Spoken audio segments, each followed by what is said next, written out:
आदिश गुणनफल में एक्सरसाइज 10.3 का क्वेश्चन नंबर 15 इंपॉर्टेंट क्वेश्चन है। एक त्रिभुज एबीसी है, उसमें आपको निकालना है एंगल एबीसी ज्ञात करना है। तीनों शीर्षों के निर्देशांक दिए गए हैं। एबीसी एंगल का मतलब आपको एंगल बी ज्ञात करना है, और यह एंगल ज्ञात करने के लिए हम लोग सदिश के अदिश गुणनफल का प्रयोग करेंगे। ये एंगल निकालने के लिए हमको दो सदिश है, और वो दो सदिश कौन कौन होगा जिसके बीच का कोण बी आएगा। तो वह दो सदिश होगा आपका वेक्टर बी ए और vector B C. Vector B A और वेक्टर बी सी ऐसे दो सदिश हैं जिनके बीच का कोण एंगल बी। ध्यान रखेंगे किसके किसके बीच का कोण बनेगा, वेक्टर बी ए तथा वेक्टर बी सी। इन्हीं के बीच का कोण कौन है, इन्हीं के बीच का कोण जो बनेगा वो बनेगा आपका एंगल बी बनेगा या एबीसी बनेगा। अगर आप इस तरीके से सोचते हैं कि हम वेक्टर ए बी और वेक्टर बी सी के बीच का कोण निकालें, तो वेक्टर ए बी और वेक्टर बी सी के बीच का कोण एंगल बी नहीं है। समझ गया? तो ये आपका गलत हो जाएगा। वेक्टर बी ए और वेक्टर बी सी के बीच का कोण ही एंगल बी रहेगा, क्योंकि अगर दो सदिश का प्रारंभिक बिंदु जब तक मैच नहीं करेगा तो उसके बीच का कोण डिसाइड नहीं कर सकते। ठीक है, तो इसका प्रारंभिक बिंदु और इसका प्रारंभिक बिंदु मैच हो रहा है, तो हम कह सकते हैं कि यही कोण है एंगल बी, और यह दो सदिश वेक्टर बी ए और वेक्टर बी सी के बीच का कोण। सबसे पहले आपको क्या करना पड़ेगा, सबसे पहले आपको ए बिंदु का स्थिति सदिश पता करना पड़ेगा। ए बिंदु के स्थिति सदिश को क्या से लिख लेंगे, वेक्टर ओ ए से लिखेंगे। उसके बाद इसमें आई कैप जे कैप के कैप, यानी कि आपके पास आ जाएगा आई कैप प्लस 2 जे कैप प्लस 3 के कैप। उसके बाद आप निकालिएगा वेक्टर ओ बी। तो वेक्टर ओ बी कैसे निकालिएगा, आई कैप माइनस आई कैप, उसके बाद प्लस 0 जे कैप और प्लस 0 के कैप। उसके बाद निकालेंगे वेक्टर ओ सी। वेक्टर ओ सी में 0 आई कैप प्लस जे कैप प्लस 2 के कैप। समझ गए? तो इस तरीके से हम ए बिंदु का स्थिति सदिश, बी बिंदु का स्थिति सदिश, सी बिंदु का स्थिति सदिश निकालें। ये निकाला जरूरी था। हमको चाहिए वेक्टर बी ए पर, वेक्टर बी ए चाहिए, तो वेक्टर बी ए को कैसे निकालेंगे, लास्ट वाले पॉइंट का स्थिति सदिश, उसके बाद फर्स्ट वाले पॉइंट का स्थिति सदिश, और बीच में आपका चलेगा माइनस।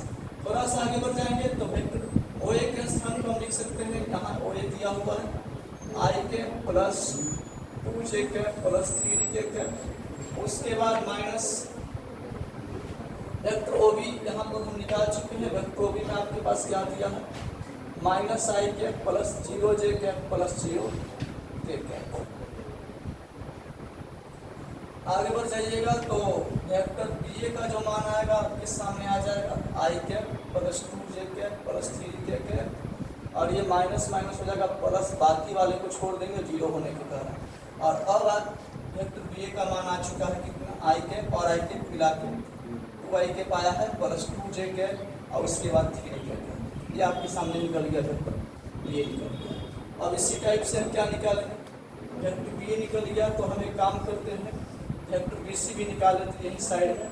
वेक्टर बी सी कैसे निकालेंगे, तो लास्ट वाले बिंदु का स्थिति सदिश, उसके बाद माइनस फर्स्ट वाले बिंदु का स्थिति सदिश। तो बताइए सी बिंदु का स्थिति सदिश क्या आपको नहीं मालूम, इस सी बिंदु का स्थिति सदिश है। सी बिंदु का स्थिति सदिश के स्थान पे क्या लिखेंगे, 0 आई कैप प्लस जे कैप प्लस 2 के माइनस वेक्टर ओ बी। तो वेक्टर ओ बी भी हमको पता है, यहाँ वेक्टर ओ बी है, तो वेक्टर ओ बी के स्थान पे आप क्या लिख सकते हैं, तो माइनस आई के प्लस 0 जे के प्लस 0।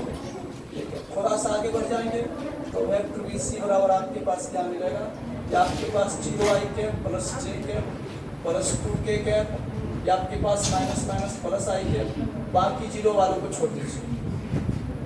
आप देख सकते हैं वेक्टर बी सी क्या आ गया आपके पास, वेक्टर बी सी आपके पास आ गया आई के प्लस जे के प्लस 2 के। ये दो सदिश निकालना बहुत जरूरी है। कई लोगों को यही नहीं पता चल रहा है कि एंगल बी जो है वह कौन से दो सदिश के बीच का कोण है। एंगल बी जो है, ध्यान रखेंगे, यह सदिश वेक्टर बी ए और वेक्टर बी सी का बीच का ही कोण बनेगा, क्योंकि प्रारंभिक बिंदु जब तक मैच नहीं होगा दो सदिशों के बीच का कोण डिसाइड नहीं होगा। समझ गए, ध्यान रखिएगा। अब हम क्या करेंगे, दो सदिश अगर हमको दिया हुआ रहेगा, दो सदिश दिए जाएंगे और उनके बीच का कोण पूछेगा, सीधे डॉट निकालिएगा। बात को समझिएगा, जब भी दो सदिश दिया रहे और कहेगा क्या बताइए, उनके बीच का कोण बताइए, तो उनके बीच किन्हीं भी दो सदिशों के बीच का कोण ज्ञात करने के लिए अदिश गुणनफल निकालिएगा, डॉट निकालिएगा, कोण अपने आप आ जाएगा। ध्यान दीजिएगा थोड़ा बढ़िया से। देखिए आपको क्या करना है, वेक्टर बी ए का ना, वेक्टर बी ए का और किसका, वेक्टर बी सी का डॉट निकालना है। वेक्टर बी ए का वेक्टर बी सी का डॉट निकालना है। डॉट निकालिएगा तो सुनिए, वेक्टर बी ए के स्थान पे क्या लिखेंगे, ये आपके पास दिया हुआ है vector B A 2i cap plus 2j cap plus 3d cap, vector B A के स्थान पे दिया हुआ। उसके बाद डॉट वेक्टर बी सी भी आप ला चुके हैं, i cap plus j cap plus 2k cap, ठीक है। अब जब इसका डॉट निकालिएगा तो ध्यान दीजिएगा, vector B A dot vector B C बराबर, इसका डॉट निकालेंगे तो 2 का गुना इसके साथ करेंगे, 1 के साथ तो आएगा 2, उसके बाद फिर 2 का गुना 1 के साथ करेंगे तब भी 2 ही आएगा, और 3 दूनी के क्या हो जाएगा 6। थोड़ा सा आगे बढ़ जाएंगे तो इधर तो स्पेस नहीं है, इतना आप लोग पहले नोट कीजिएगा, उसके बाद फिर हम आगे बढ़ेंगे। देखिए आगे समझते हैं, ध्यान दीजिएगा। Vector B A dot vector B C का मान कितना आ गया जरा बता दीजिए, तो ये आपके पास 10 आ जाएगा। थोड़ा सा आगे बढ़ जाएंगे, ठीक है, तो समझ लेंगे बढ़िया से। इसको त्रिभुज को भी हम मिटा ही देते हैं, समझ लीजिएगा ध्यान से। Vector B A dot vector B C का जो मान आया है वो आपके पास आ चुका है 10, समझ गए, 10 आया है। अब आप इसको कैसे तोड़िएगा, अगर vector A dot vector B आपको रहता है तो इसको आप क्या लिखते हैं, इसको लिखते हैं ए का मापांक बी का मापांक कॉस थीटा, लिखते हैं कि नहीं लिखते हैं। और जब कोई पूछता है कि थीटा क्या है तो बोलते हैं कोण। कैसा कोण है, वेक्टर ए और वेक्टर बी के बीच का कोण। ठीक उसी प्रकार से इसको अगर हम तोड़ेंगे आगे तो क्या ऐसे लिख सकते हैं, वेक्टर बी ए का मापांक वेक्टर बी सी का मापांक और उसके बाद कॉस थीटा अब बराबर में कितना 10। यहाँ कोई पूछेगा थीटा क्या है, कोण है, और थीटा किसका कोण है, किसके किसके बीच का कोण है, वेक्टर बी ए और वेक्टर, तो वेक्टर बी ए और वेक्टर बी सी के बीच का जो कोण है उसका नाम तो बी है। वेक्टर बी ए और वेक्टर बी सी का बीच का कोण कौन है, आपको स्टार्टिंग में समझाया है, वेक्टर बी ए और वेक्टर बी सी के बीच का कोण बी है। थोड़ा ध्यान देंगे, बी वेक्टर बी ए का मापांक चाहिए, किसका मापांक चाहिए, वेक्टर बी ए का मापांक चाहिए। जरा सुनिएगा बढ़िया से, बी ए का मापांक निकालना है तो पहले वेक्टर बी ए को लिख देते हैं, 2i cap plus 2j cap plus 3d के कैप, ये वेक्टर बी ए है और इसको रखते हैं मापांक के अंदर। उसके बाद वेक्टर बी सी का भी मापांक चाहिए, तो वेक्टर बी सी भी आप जानते ही हैं, वेक्टर बी सी यहाँ आपके पास आया हुआ है i cap plus j cap plus 2k cap, इधर आपके पास इनटू में कॉस बी बराबर कितना है 10। समझ गए, कुछ विशेष काम नहीं करना है। वेक्टर बी ए को रख दिए हैं, मापांक का साइन दिए, वेक्टर बी सी को रखे हैं, मापांक का साइन दिए, कॉस बी बराबर 10 दिया हुआ है। समझ गए, ये मापांक आप निकाल सकते हैं बहुत आसानी से। कैसे निकालिएगा, 2 का स्क्वायर, उसके बाद फिर 2 का स्क्वायर, उसके बाद 3 का स्क्वायर, ये आपके पास रूट अंडर। उसके बाद इसका भी मापांक आप निकालिएगा तो आई कैप के गुणांक के स्क्वायर, जे कैप के गुणांक के स्क्वायर और के कैप के गुणांक के स्क्वायर रूट अंडर। इधर आपके पास क्या चलेगा, कॉस भी, इधर आपके पास 10 चलेगा। समझ गए, थोड़ा आगे बढ़ जाएंगे तो ये सब हटा देंगे अभी। चलिए थोड़ा सा ध्यान दीजिएगा आगे, तो 2 का स्क्वायर 4, ये 4 हो जाएगा, ये कितना हो जाएगा 9 हो जाएगा। थोड़ा सा आगे बढ़ जाएंगे तो 1 का 1, 1 का 1, 2 का 4, उसके बाद कॉस बी बराबर 10। और आगे बढ़ेंगे तो 9 4 13 और 13 4 17 रूट अंडर 17। इधर आपके पास 4 1 5 आए 6 रूट अंडर 6। इधर आपके पास कॉस बी बराबर 10। अब cos b का मान निकाल दीजिए। तो cos b का मान निकालिएगा तो इधर भाग में आ जाएगा √17 i इंटू √6। इधर आपके पास क्या है 10। समझ गए क्या? हाँ cos b लिखना था, cos b। समझ गए। अब आप किसका मान निकाल लीजिए, एंगल b पूछ रहा है ना, तो एंगल b का मान निकालिए। एंगल b का मान निकालिएगा तो आ जाएगा cos इनवर्स। क्या आ जाएगा? cos इनवर्स, क्योंकि इधर cos है तो इधर आएगा तो क्या बन जाएगा इनवर्स। और पहले से आपके पास 10 था नीचे ना, आप फाइनल 1 के रूट में गुना कर दीजिए ना, तो 17 6 के 2 तरफ से शायद यही होता है 102। सही बात है। तो ये बिट कोण बी जो है, कोण बी निकल चुका है। आप क्वेश्चन में यही पूछा था। आगे चल के प्रश्न में अगर आपसे कोण ए पूछेगा तो क्या निकाल दीजिएगा।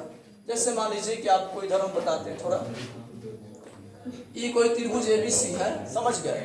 अब इस एबीसी त्रिभुज में अगर आपसे कोई पूछेगा कि हमको एंगल ए निकालना है, तो एंगल ए निकालने के लिए बताइए कौन से दो सदिश का बीच का कोण आएगा। एंगल ए जो है ये कौन से दो सदिश का बीच का कोण निकालेंगे तो आ जाएगा। तो वेक्टर ए बी और वेक्टर ए सी के बीच का कोण निकालेंगे तो आ जाएगा। उम्मीद करते हैं समझ में आया होगा। दो सदिशों के बीच का कोण निकालने के लिए उसका डॉट निकालें। अब अगले क्वेश्चन को देखते हैं, ध्यान दें। अच्छा क्वेश्चन है, इसी में थोड़ा सा बड़ा क्वेश्चन अगर आपको मिल जाएगा तो 5 नंबर का हो जाता है। हम आपको बताएंगे कौन सा क्वेश्चन है। ध्यान दीजिएगा। वेक्टर ए का मापांक दिया है, वेक्टर बी का मापांक दिया है, वेक्टर ए और वेक्टर बी दिया है। आपसे कह रहा है कि vector A minus vector B का क्या बताइए, मापांक बताइए। Vector A minus vector B का मापांक बताइए। तो सुन लीजिए बढ़िया से, मेरा बात पहले ध्यान से लिखिए। सॉल्यूशन यहाँ ध्यान दीजिएगा बढ़िया से। जो गिवन रहता है उसको लिख देते हैं और जो निकालना होता है उसको भी लिख देते हैं ताकि एग्जामिनर को समझ में आ सके। ठीक है।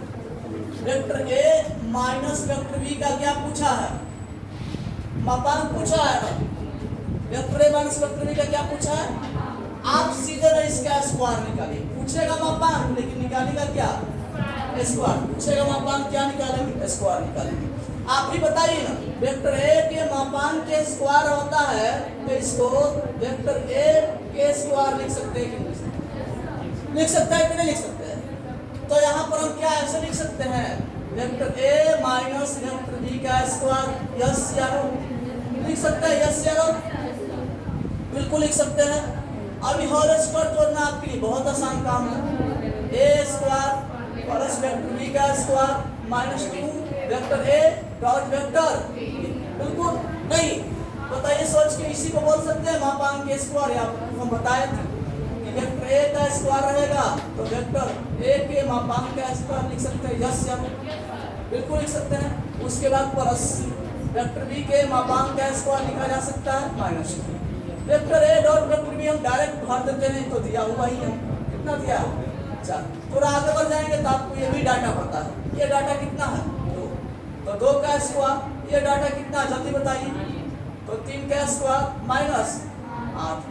बताइए इधर कितना है, 4 प्लस 9 माइनस 8, 9 4 13 और 13 माइनस।